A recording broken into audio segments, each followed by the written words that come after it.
आप सभी को जय श्री राम। आज मैं लेकर आई हूँ आपके लिए शरद पूर्णिमा की कथा।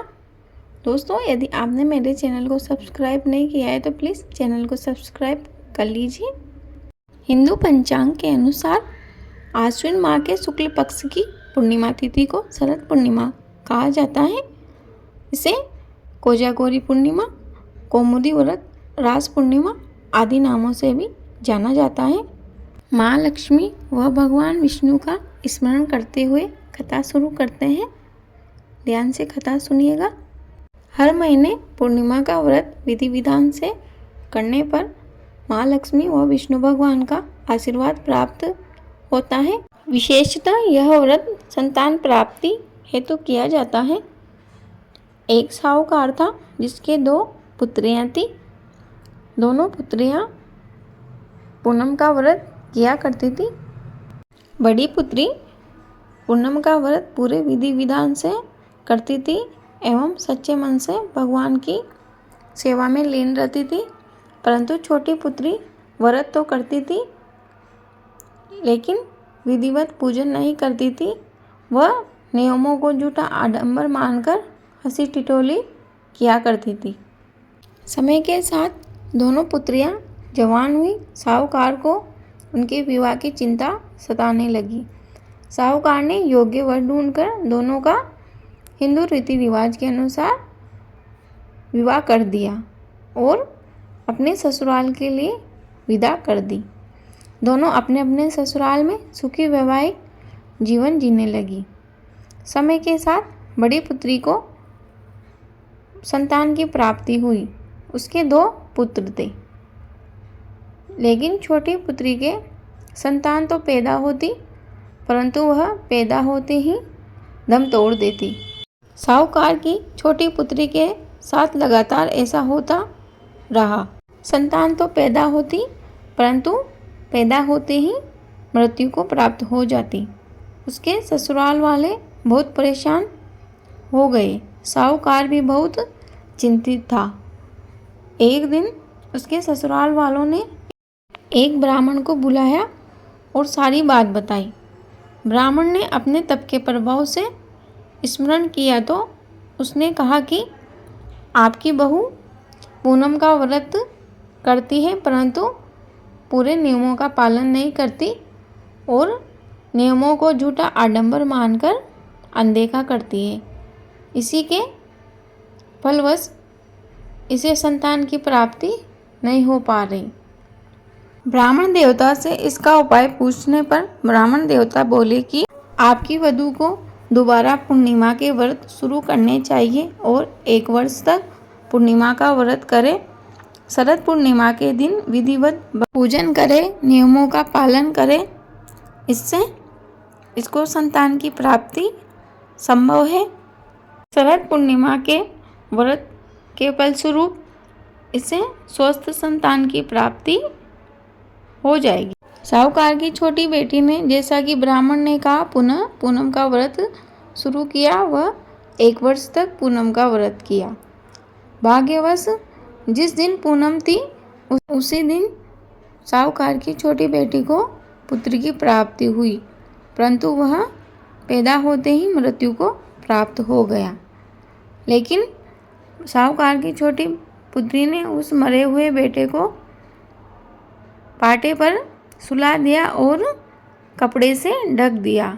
इतने में उसकी बड़ी बहन उससे मिलने आई तो साहूकार की छोटी बेटी ने जिस पर उसने उसका मरा हुआ पुत्र सुलाया हुआ था उसी पटरे पर अपनी दीदी को बैठने के लिए कहा। जैसे ही साहूकार की बड़ी बेटी उस पटरे पर बैठने लगी कि उसके लहंगे की किनोर उस बच्चे को छू गए और वह बच्चा जिंदा हो गया और जोर जोर से रोने लगा। इस पर साहूकार की बड़ी बेटी छोटी बेटी से बोली कि अरे छोटी, तू मुझे अपने इस पुत्र के ऊपर बैठाना चाहती थी। यदि मैं इस पे बैठ जाती तो इसको क्या होता? तुमने सोचा भी नहीं, मुझे भारी पाप लगता।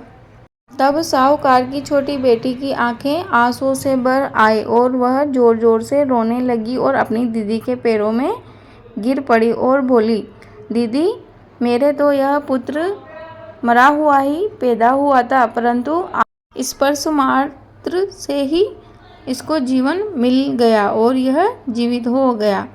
तब उसकी बड़ी बहन बोली कि छोटी, ऐसा मत बोल, यह मेरे पूनम के व्रत का फल है, जिसके फलस्वरूप आज तेरा पुत्र जीवित हो गया है। तब से साहूकार की छोटी बेटी की पूनम के व्रत के प्रति श्रद्धा और भी बढ़ गई और वह खुशी वैवाहिक जीवन जीने लगी। उनके घर में खुशी का माहौल बन गया। अब साहूकार की दोनों ही बेटियां अपने ससुराल में बहुत ही खुशहाल जीवन व्यतीत करने लगी। कहानी अधूरी रही हो तो उसे पूरी कर जो, पूरी हो गई हो तो मान कर जो।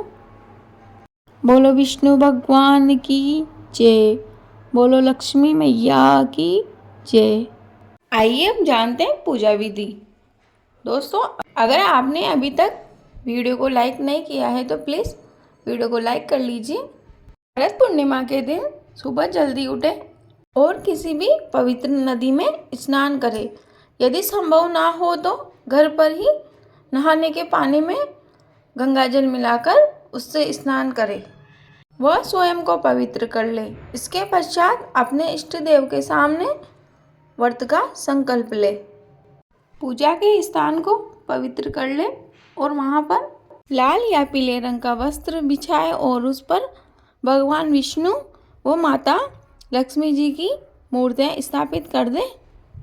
इसके बाद उन्हें अक्षत, धूप, दीप, पुष्प, गंध, नैवेद्य, सुपारी व दक्षिणा भेंट करें।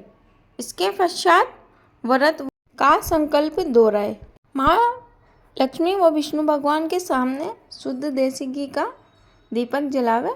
साथ ही माँ लक्ष्मी जी को लाल रंग के पुष्प अर्पित करें व उन्हें खीर का भोग लगाए। खीर चावल व दूध से बना हुआ मीठा व्यंजन है, जो माँ लक्ष्मी जी का अति प्रिय व्यंजन है। शाम के समय चंद्रमा निकलने पर अपने सामर्थ्य अनुसार 11, 21, 51, 101 मिट्टी के दिए गाय के शुद्ध देसी घी से जलावे। रात के समय एक छोटे बर्तन में खीर बनाकर चंद्रमा की रोशनी में चलने से ढककर रख दे और सुबह स्नान करने के पश्चात स्वच्छ होकर माता लक्ष्मी जी को वह खीर अर्पित करें। इसके पश्चात परिवार के सभी लोगों में बांट दे और स्वयं भी ग्रहण करे। मुझे आशा है कि आपको वीडियो अवश्य ही उपयोगी लगी होगी। प्लीज़ कमेंट बॉक्स में जय श्री राम अवश्य लिखें। आपका दिन शुभ हो। धन्यवाद।